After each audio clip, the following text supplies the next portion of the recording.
পেশাবে, ওই পেশাবে আমার কাপড়টা ভিজে যায়, আমি ওই জায়গাটা পাল্টে নিয়ে আবার ডান দিকে বাচ্চাদের শোয়, আবার দেখে গেল ভোরের সময় ডান দিকে পেশাব ফিরে দিয়েছে, বাম দিকে পেশাব ফিরেছে, ডান দিকে পেশাব ফিরেছে।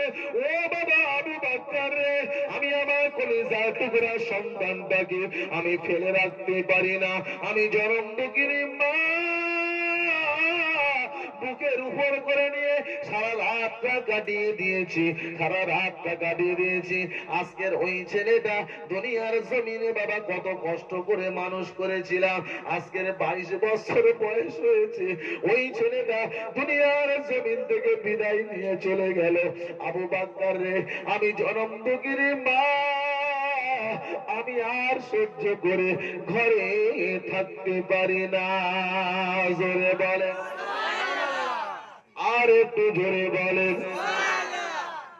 ওই সময় আবু বকর সব কথা শুনিয়েছে।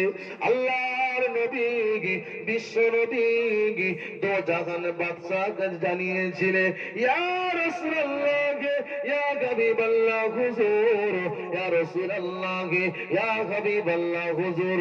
চাচা ভাইপো ঘুমাচ্ছে, দেখো চাচা ভাইপো। ইয়া রাসূলুল্লাহ, ইয়া হাবিবাল্লাহ হুজুর, আমি এমন সময় গেলাম বাবা, তোমরা জানো